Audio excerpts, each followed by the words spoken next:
Não só de boas histórias vivem os animes, a parte visual também é muito importante e a questão da originalidade, do quão único aquele estilo é, costuma ganhar pontos na opinião de muita gente. Então nesse vídeo eu selecionei alguns animes que eu conheço e que possuem um visual bem distinto, bem único. Já adianto que um deles é bem polêmico e gera debates acalorados. Com essa introdução dada, bora logo com o vídeo. Como primeiro anime, eu coloquei o já conhecido Madoka Mágica, aquele anime que pega o clássico gênero das garotas mágicas e subverte ele totalmente. E você pode estar se perguntando o que tem de tão diferente na arte desse anime, afinal de contas ele parece simplesmente seguir uma estética moe. A resposta é muito simples, meu jovem: bruxas e labirintos. Nesse anime, as personagens têm a responsabilidade de lutar contra seres conhecidos como bruxas,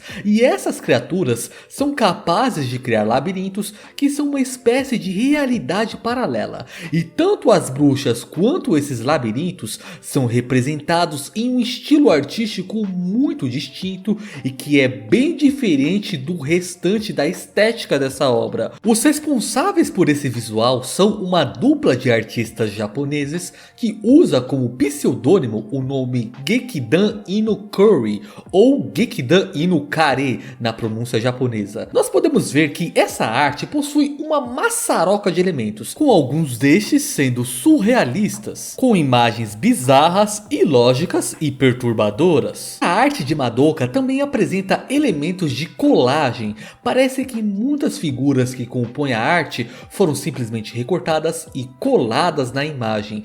Esse tipo de técnica não é raro de ser vista em artes surrealistas, mas a forma como são usados em Madoka faz até esses elementos parecerem uma espécie de marionete sendo manipulada. No final das contas, toda essa mistura acaba gerando um resultado visual bem interessante de se olhar. Agora, em segundo lugar, eu coloquei uma joia rara: Tenchi no Tamago ou Angel's Egg, um filme de anime lançado lá em 1985.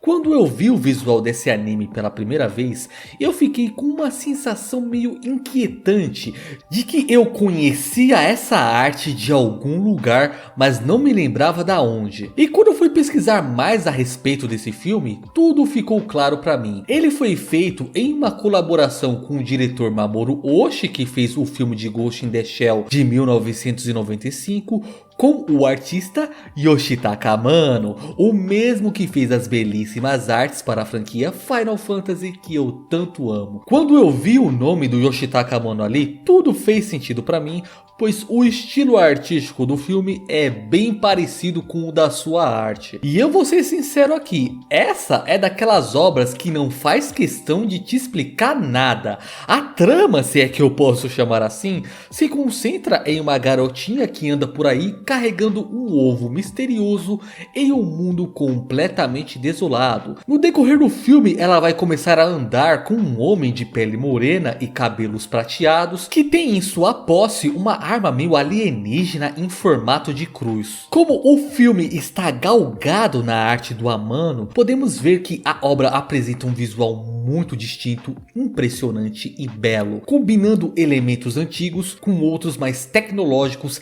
e algumas representações que parecem ser completamente alienígenas. As cores desse filme também são um ponto alto da sua arte e a ajudam a criar uma atmosfera mais sombria. A maioria das cenas é retratada em tons de azul escuro, cinza e preto, o que contribui para a sensação de desolação e vazio que ele passa, ficando com um aspecto bem gótico em alguns cenários. Há também um uso ocasional de cores quentes como o vermelho, que aparece em certos momentos do céu, dando um aspecto de sangue para o mesmo e contrastando fortemente com o resto do cenário. Esse filme também tem poucos diálogos, isso significa que a sua arte é uma das principais ferramentas utilizadas para contar a história e transmitir a atmosfera enigmática e surreal dessa obra. Esse filme está disponível de graça no YouTube, ele é bem curtinho, se não me engano é 1h11min, mas saiba que ele é uma obra totalmente interpretativa e não tem um significado exato. Em terceiro lugar, lugar, temos Katanagatari, um anime baseado em uma light novel de mesmo nome, ilustrada pelo artista Taki e escrita pelo mesmo autor de Bakemonogatari, que eu sempre travo a língua para falar. É esse nome que tá aparecendo aí na tela, e não confundir ele com o Great, que é o cara que desenha o mangá do Bakemonogatari, beleza? A história do anime segue Yasuri Chichikawa, um espadachim que não usa espada, e a sua parceira, uma estrategista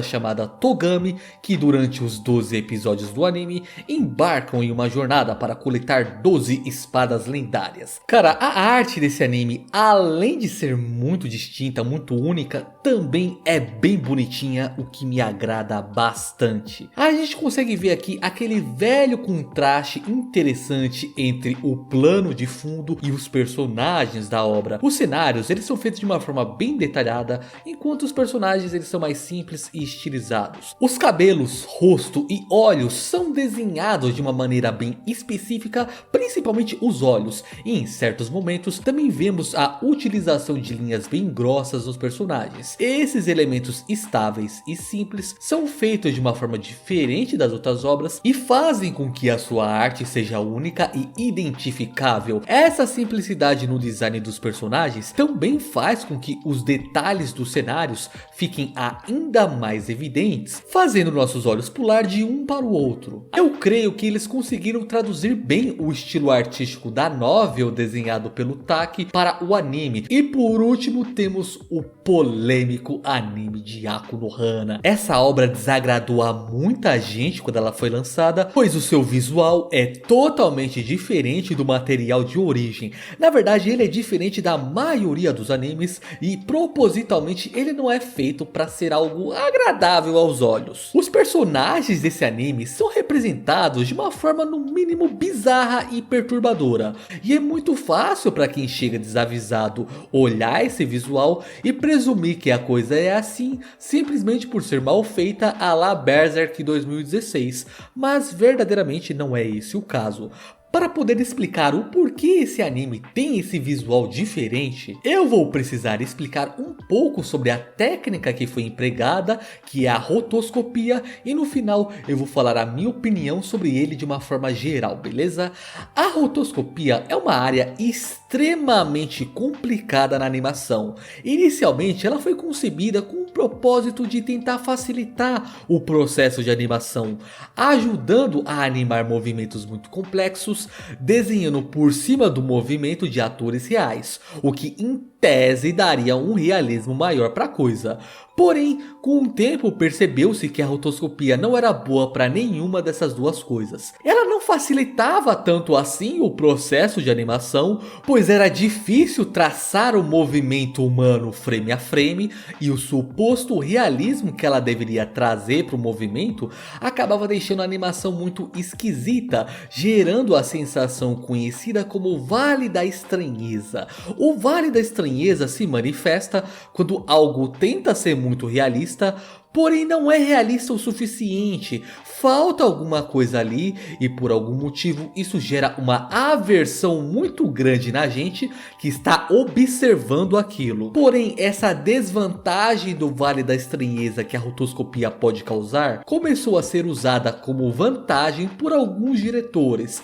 Eles propositalmente usavam ela em suas obras para alcançar uma estética mais diferentona e causar estranheza nas pessoas que estivessem assistindo a obra, e foi exatamente por esse motivo que ela foi empregada no anime de Aku no Hana. Por propósitos narrativos, o diretor queria causar essa estranheza e desconforto nas pessoas que estivessem assistindo o anime. Esse daí é o conceito por trás da coisa. Agora, se foi uma boa ideia ou não, fica a discussão. Ponto que eu acho bacana citar é que esse efeito do Vale da Estranheza pode variar de pessoa para pessoa. Digamos que a brisa vai bater mais forte ou mais fraco, dependendo da percepção de cada um. Então a pessoa que não gostou de jeito nenhum desse visual pode simplesmente ter tido uma aversão muito maior do que a pessoa que gostou. Creio que seja um dos motivos para as opiniões desse anime serem muito 8 ou 80. Falando a minha opinião aqui, eu acho que eles propositalmente terem tentado deixar o visual mais perturbador é uma escolha válida e que se encaixa na história de Aku no Hana. No entanto, acabou que isso não funcionou muito bem para mim. Enquanto eu assistia, eu não sentia um mero desconforto, mas sim uma repulsa que me fazia querer parar de assistir. No final das contas, eu consegui aproveitar mais a história acompanhando pelo mangá, que tem uma arte mais normal na maior parte do tempo. Então talvez seja aquilo que eu falei, do efeito do Vale da Estranheza ter batido em mim muito mais forte do que nas outras pessoas. Ou simplesmente ter me afetado de uma forma diferente, sei lá. Esse assunto do Vale da Estranheza é algo bem subjetivo. Enfim pessoal, se eu tivesse que escolher o meu visual favorito desse vídeo, eu diria que é o do Katanagatari. Eu realmente tenho um ponto fraco com obras que tem esse estilo mais bonitinho e carismático. Ali é o meu ponto fraco. Coloque aí nos comentários qual que você acha mais interessante e cite outros animes que tem um visual bem único e chamativo. Inclusive eu tô especialmente curioso para saber o que vocês acham do visual do Aku no Hana, pois as opiniões com certeza serão as mais variadas possíveis. Só não vão arrumar briga aí, vamos conversar na paz, na tranquilidade, porque este não é um canal de treta, beleza? E para finalizar, não posso esquecer de dar aquele agradecimento costumeiro aos membros do canal, principalmente a vocês que já estão me apoiando há vários meses e mesmo assim continuam aí. Muito obrigado de verdade pelo voto de confiança, pessoal. E basicamente era isso que eu queria falar. Muito obrigado por assistir até aqui e até o próximo vídeo.